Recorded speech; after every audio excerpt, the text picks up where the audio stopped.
अच्छा सर, बहुत ही बढ़िया। सर मेरा आखिरी सवाल रहेगा और इसका आंसर मुझे पता है कि काफ़ी लंबा होने वाला है, लेकिन हम क्योंकि पार्टीशन की बात कर रहे हैं, मुस्लिमों की बात कर रहे हैं, हम सबको पता है कि ज़्यादातर इंडिया में भी मुस्लिम कन्वर्टेड हैं, हिंदुओं को कन्वर्ट धर्मांतरण हुआ उनका। पाकिस्तान की बात करते हैं सर, क्योंकि एक अलग देश बना। तो दो सवाल हैं।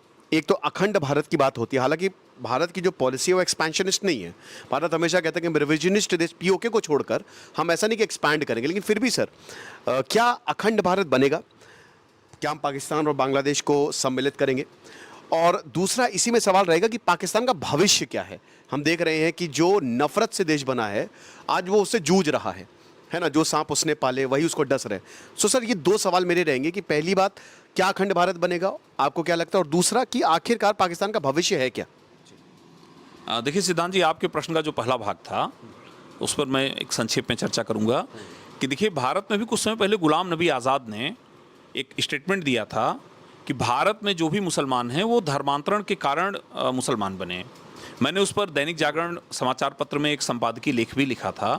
देखिए, यह सच्चाई है कि इंडोनेशिया में जहां आज मुसलमानों की संख्या सबसे अधिक है, वहां लोग धर्मांतरण द्वारा मुस्लिम तो बने, लेकिन उन्होंने अपनी सभ्यता संस्कृति को नहीं छोड़ा।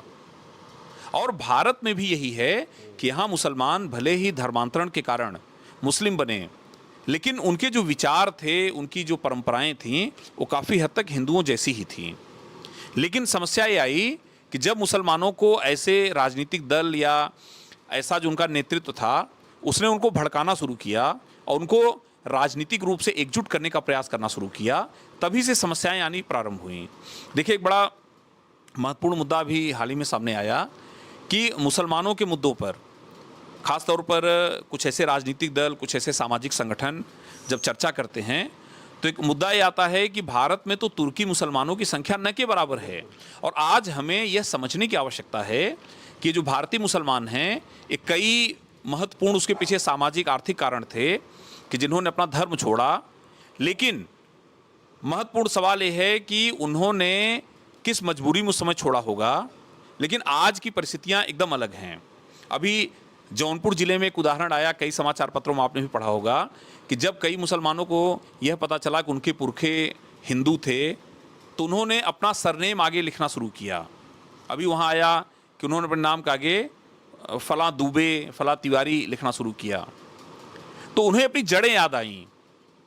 तो भारत में जो उग्र हिंदू संगठन हैं, उनको भी यह समझने की आवश्यकता है कि जो भारतीय मुसलमान है वह बेसिकली अपनी मातृभूमि के प्रति, अपनी संस्कृति के प्रति बहुत सजग है। और यह तथ्य स्वीकार करने की आवश्यकता है कि भारत में जो तुर्की और आक्रमणकारी मुस्लिम उस समय आए, उनकी संख्या इस समय न के बराबर है। तो यह भी समझने की आवश्यकता है कि आज पूरे देश का मुसलमान किसी भी ऐसे धार्मिक कृत्य के लिए या इतिहास की किसी घटना के लिए जिम्मेदार नहीं है, क्योंकि वो केवल कुछ संख्या में हैं और जिनका अब इस समय राजनीतिक और सामाजिक महत्व बिल्कुल नहीं है। तो मुसलमानों को भी इस पर आत्मचिंतन करना चाहिए कि भले ही हमारा धर्म बदला, लेकिन हमारी जो पीढ़ियां थीं, हमारी जो संस्कृति थी, हमें उसको सम्मान देना चाहिए।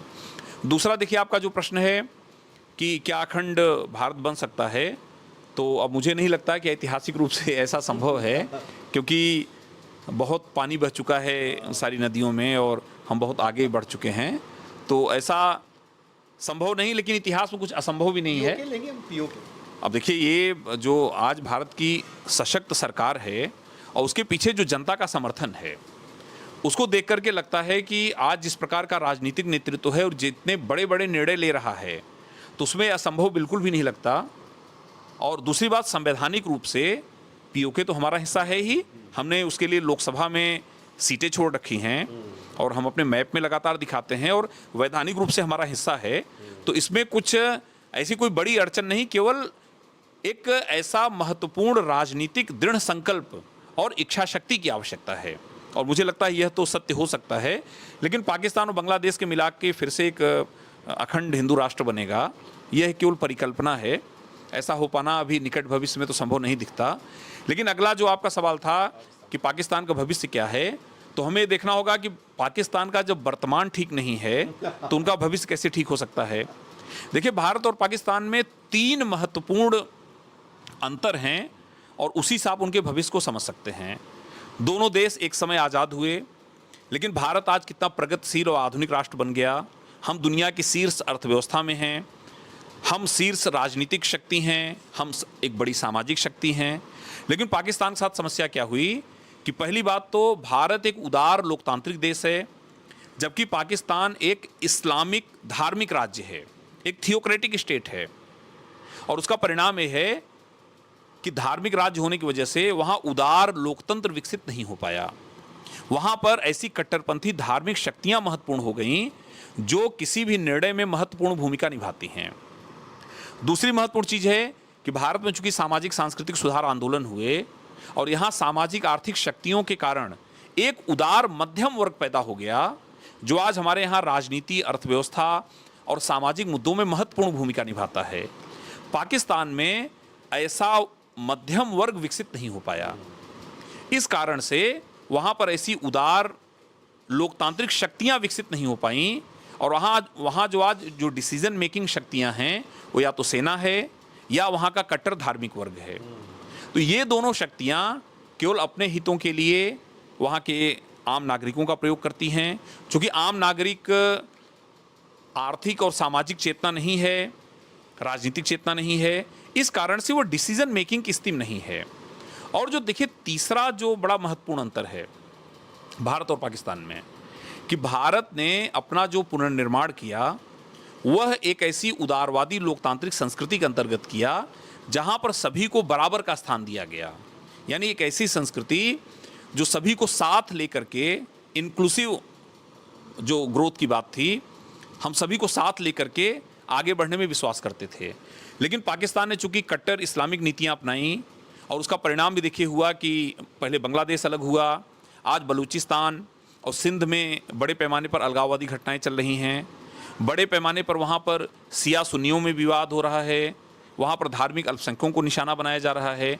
तो एक ऐसा धार्मिक राष्ट्र बनाने का जो पाकिस्तान का संकल्प था, आज वह पूरी तरह से फेल हो चुका है, क्योंकि पाकिस्तान में उदार लोकतांत्रिक शक्तियाँ विकसित नहीं हो पाईं और एक कट्टर धार्मिक इस्लामिक राष्ट्र बनाने के कारण वे अन्य समुदायों को अपने साथ लेकर के आगे बढ़ने में सफल नहीं हुए। तो निश्चित रूप से आज पाकिस्तान पूरी तरह से विघटन की कगार पर है, चाहे बलूचिस्तान का मुद्दा हो या सिंध में जिस तरह से अलगाव बढ़ रहा है। और उसके साथ साथ जो पाकिस्तान की आज आर्थिक स्थिति लगातार ख़राब हो रही है, पाकिस्तान में आज आप शिक्षा की स्थिति देखें या वहाँ की सामाजिक स्थिति देखें, वो बहुत ही दयनीय स्थिति में है। तो आज पाकिस्तान का नेतृत्व जब तक एक ऐसे उदार लोकतांत्रिक शक्तियों के हाथ में नहीं आएगा जो समाज के निम्न और मध्यम वर्ग को आगे बढ़ाएं, उनको विकसित करें, जैसा भारत में हुआ, तो जब तक पाकिस्तान इस तरह की नीतियां नहीं अपनाएगा तब तक पाकिस्तान का भविष्य बिल्कुल ठीक नहीं है। और निकट भविष्य में वहाँ और राजनीतिक अस्थिरता, सामाजिक अस्थिरता और इस प्रकार के आर्थिक संकट लगातार बने रहेंगे।